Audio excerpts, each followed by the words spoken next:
Today we're looking at this 41-foot tiny home. Let's see if you could live in it.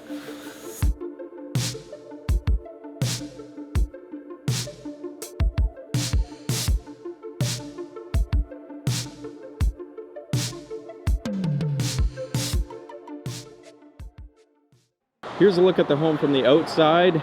As you can see from the top here, there's a little bit of a gooseneck here.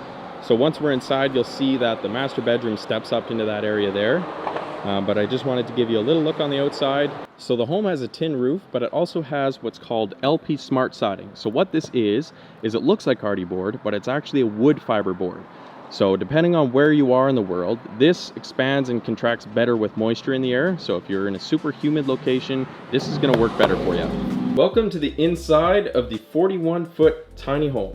One of the first things you'll probably notice is how tall these ceiling heights are. One of the most important factors in building a tiny home is making the space feel a lot larger than it is. And there's a couple ways you can do that. One is having ceiling heights that are this high, and two is having lots of windows bringing in natural light. The more light you have and the more light it is inside, the larger it feels, which is super important when you're tiny home living.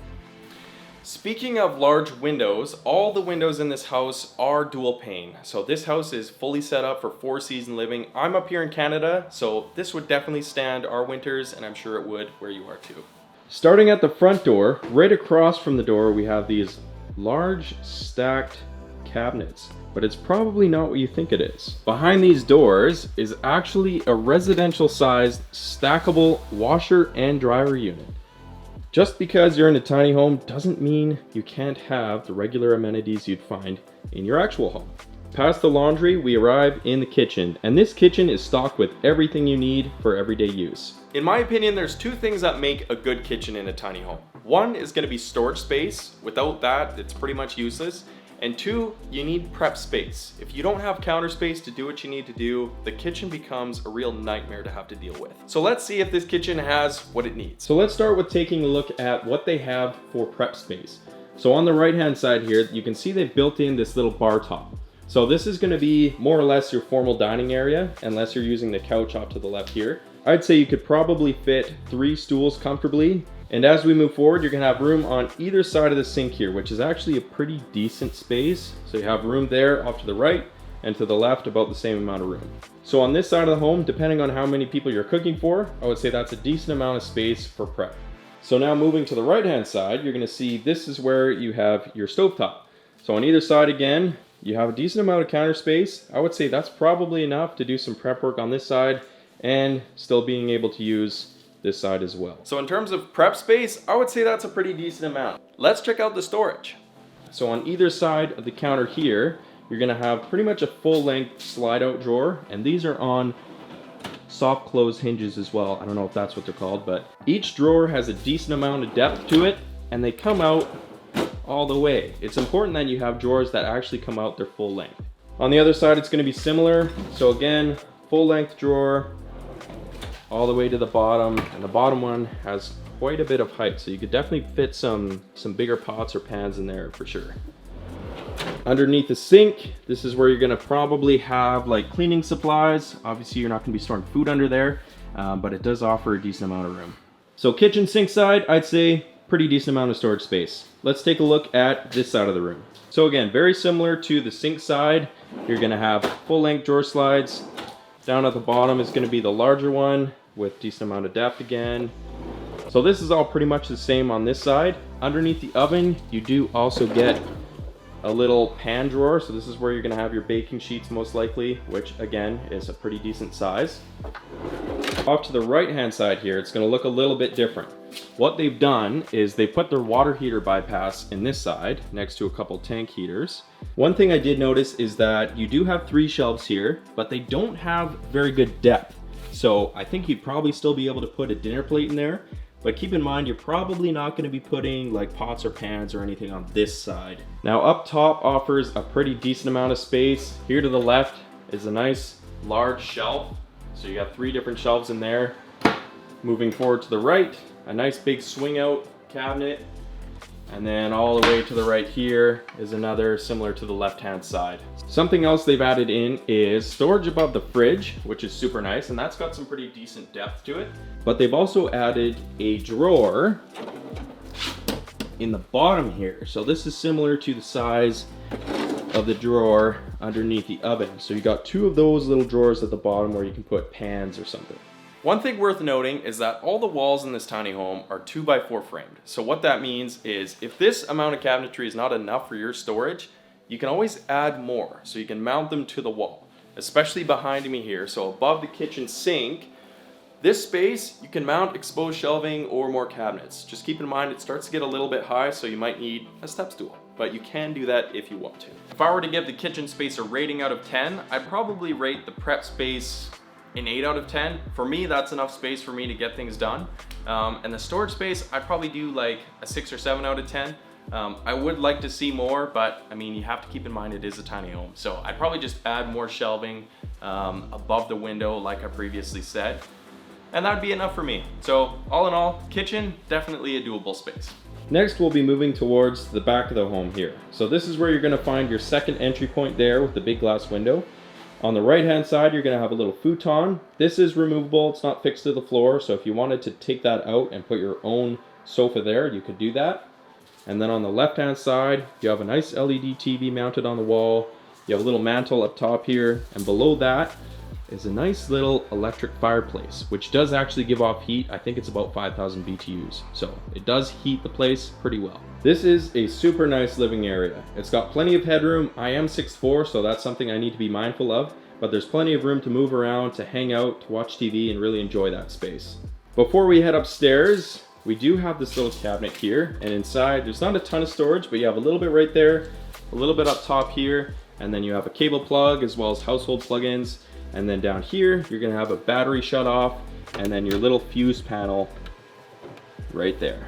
Now let's take a look at our first loft upstairs. One thing I'll point out, which is really smart in terms of tiny home storage solutions, is the first 3 steps here all have storage cubbies. So they're all hinged, it's super loud. They're all hinged and they all have storage underneath, which is a bonus. One thing I will mention is the home runs on a 50 amp service, so as long as you have electricity, you can plug this in. All the lights you see in here will be LED, and I especially love these 3 large suspended lights from the ceiling. I think they give off a really cool vibe.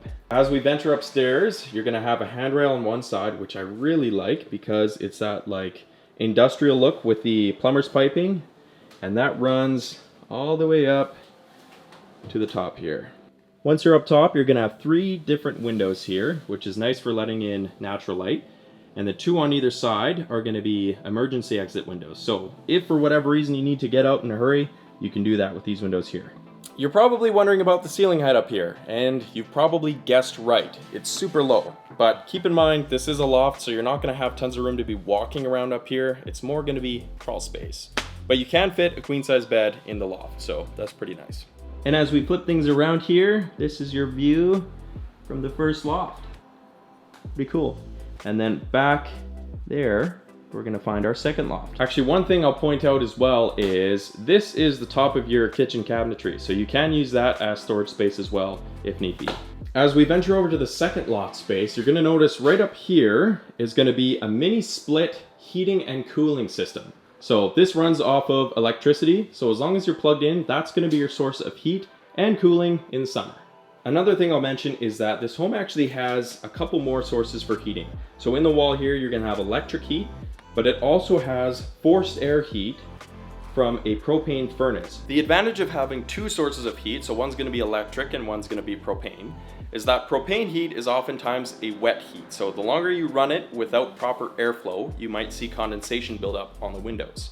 Electric heat is different, it's a dry heat. So depending on what climate you're in, one of those 2 heat sources might work better than the other. So it's nice to have 2.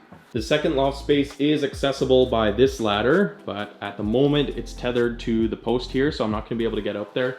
But I'll show you guys what it looks like. I do believe this space also has room for a queen size bed, and it's got a large window in there, so it's gonna let in lots of natural light.